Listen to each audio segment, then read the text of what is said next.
حمد و صلات کے بعد عزیز دوستو، بزرگوں اور بھائیوں، قرآن مجید فرقان حمید میں سورہ قصص کے اندر اللہ تعالیٰ نے فرمایا تلک الدار الآخرۃ نجعلھا للذین لا یریدون علوا فی الارض ولا فسادا۔ فرمایا یہ آخرت کا گھر ہے۔ ایک دنیا میں انسان کا گھر ہوتا ہے، ایک آخرت کا گھر ہے۔ فرمایا یہ آخرت کا گھر ہم نے ان لوگوں کے لیے بنایا ہے جو زمین میں نہ تکبر چاہتے ہیں اور نہ فساد پھیلاتے ہیں۔ یہ آخرت کا گھر ہم نے ان لوگوں کے لیے بنایا ہے۔ اور فرمایا والعاقبۃ للمتقین، آخرت کی بھلائی پرہیزگاروں کے لیے۔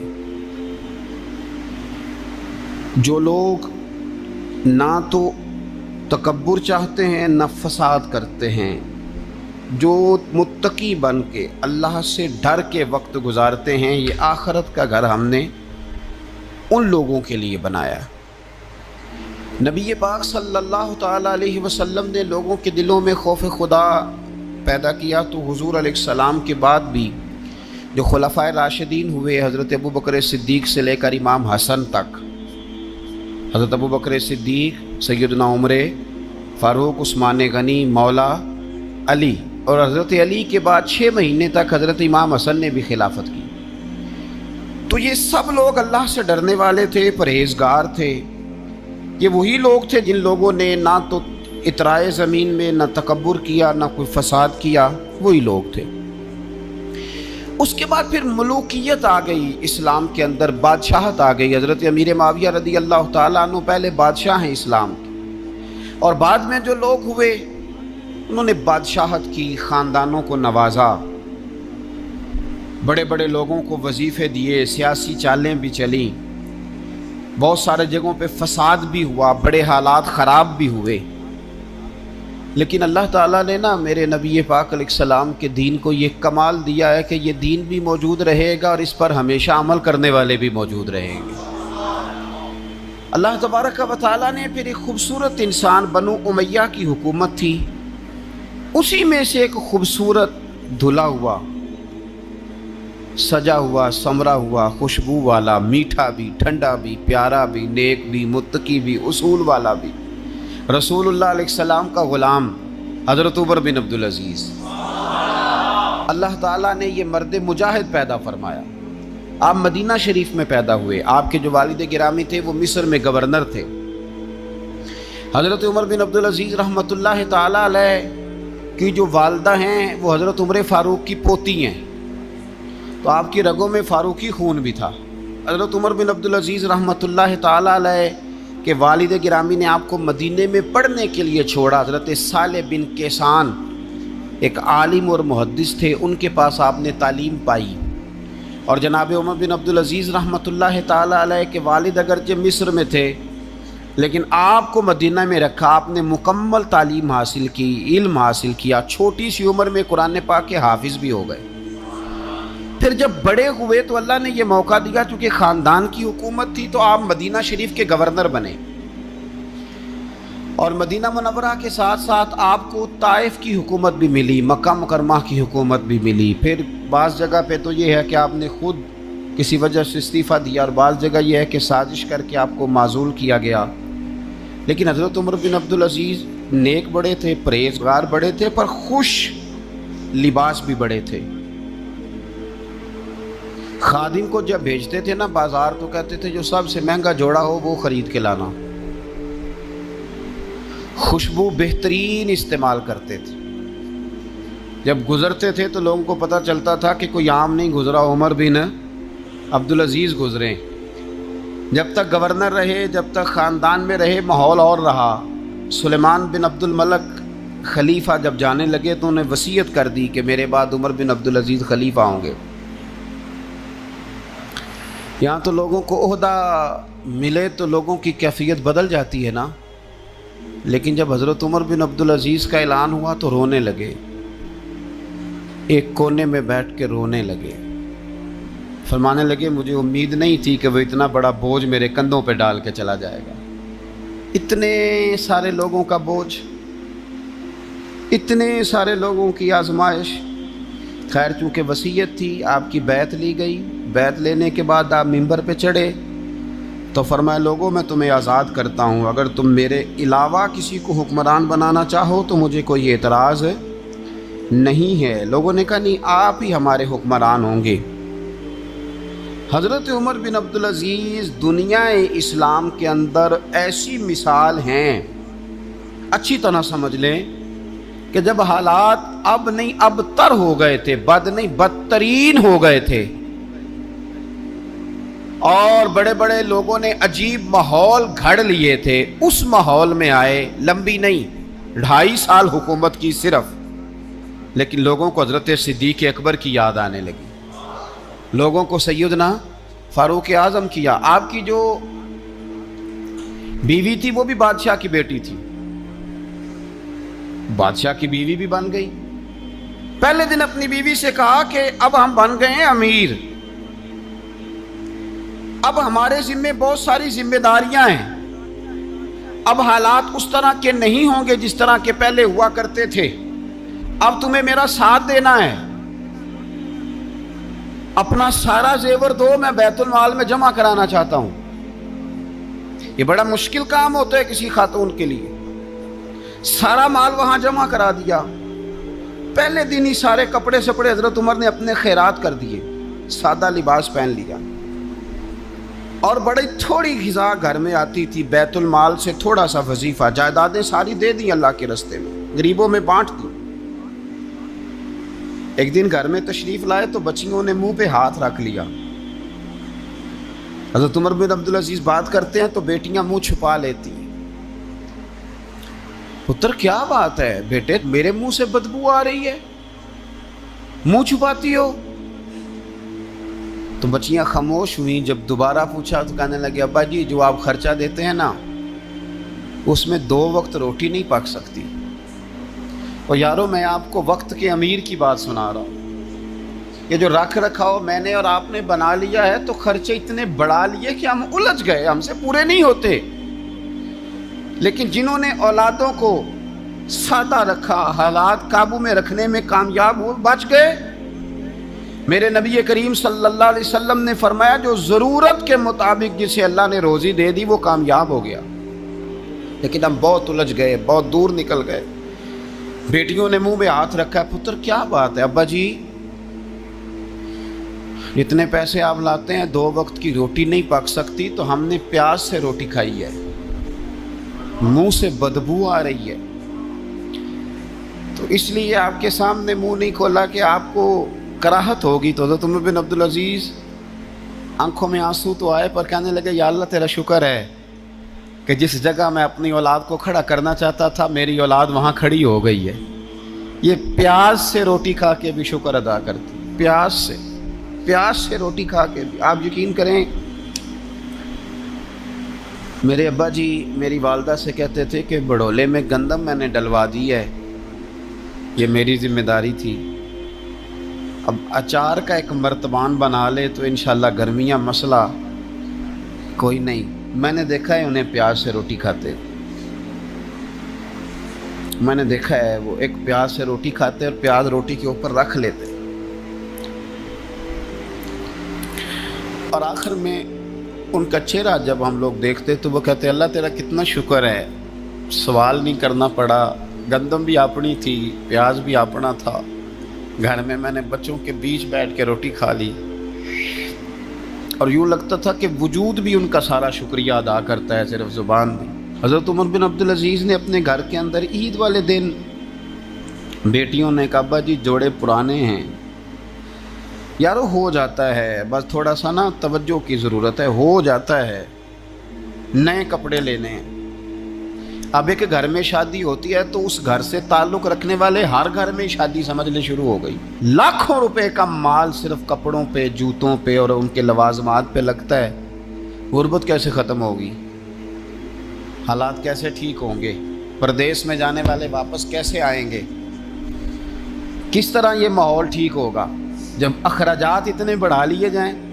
حضرت عمر بن عبدالعزیز رحمۃ اللہ علیہ کی بیٹیوں نے کہا عید پہ کپڑے لینے، ضد کی تو جناب عمر نے اپنے وزیر خزانہ کو خط لکھا، فرمایا 1 مہینے کی تنخواہ مجھے ایڈوانس دے دو، بیٹیوں کے کپڑے لینے ہیں۔ تو جب بادشاہ عمر بن عبدالعزیز جیسا ہو تو پھر وزیر بھی نیک ہی ہوتے ہیں، وزیر بھی نیک۔ تو وزیر کہنے لگا حضور کچھ باتیں آپ سے سیکھی ہیں، اگر اجازت دیں تو کر لوں؟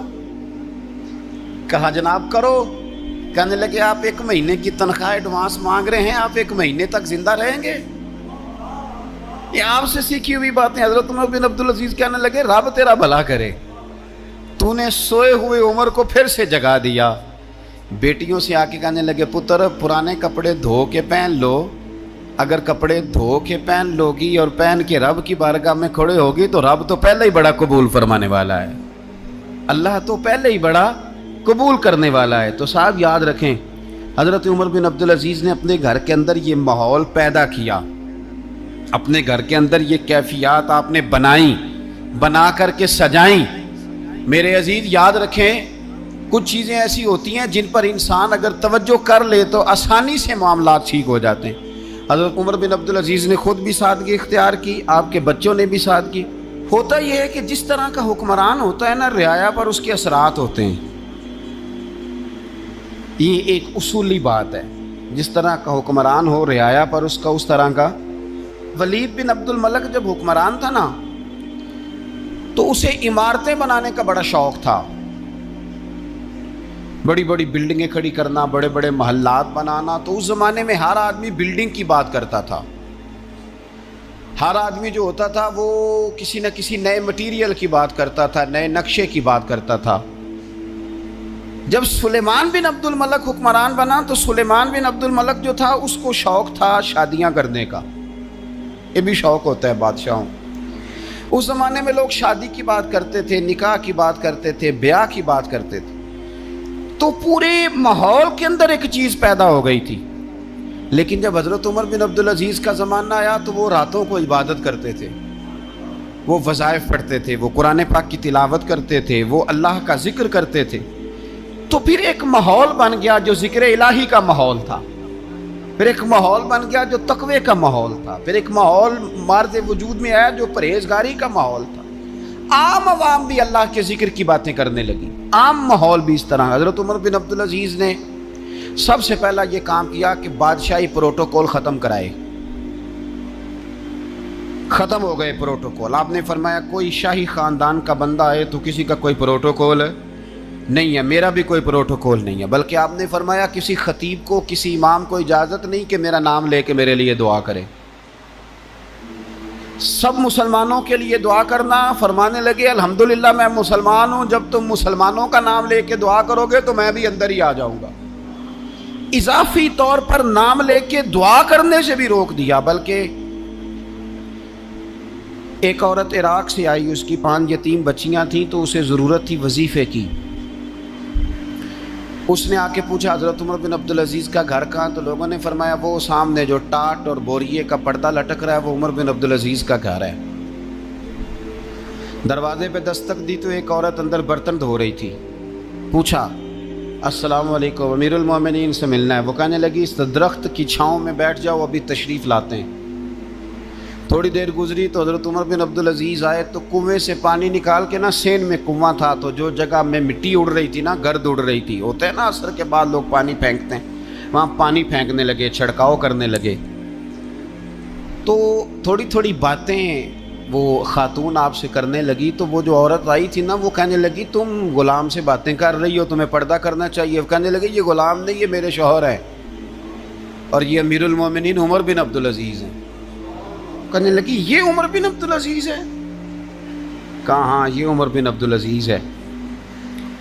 تو وہ خاتون حاضر ہوئی، کھجوریں اس کو دی گئیں کھانے کے لیے۔ اس نے کہا حضور میری 5 یتیم بیٹیاں ہیں، مجھے وظیفہ چاہیے۔ جناب عمر بن عبدالعزیز نے ایک بیٹی کا نام پوچھا، ولدیت پوچھی، وظیفہ لکھا۔ عورت کہنے لگی اللہ تیرا شکر ہے میری بچی کا وظیفہ لگ گیا۔ دوسری کا نام پوچھا، ولدیت پوچھی، عمر پوچھی، وظیفہ لگایا، اللہ تیرا شکر ہے میری یتیم بچی کا وظیفہ۔ 4 بچیوں کے وظیفے عمر لکھتے رہے، خاتون اللہ کی حمد کرتی رہی۔ 5ویں کا لکھنے لگے تو کہنے لگی میں نے زمانہ بڑا دیکھا ہے پر عمر بن عبدالعزیز تیری طرح کا بندہ نہیں دیکھا۔ آپ فرمانے لگے اب میں 5ویں کا وظیفہ نہیں لکھتا،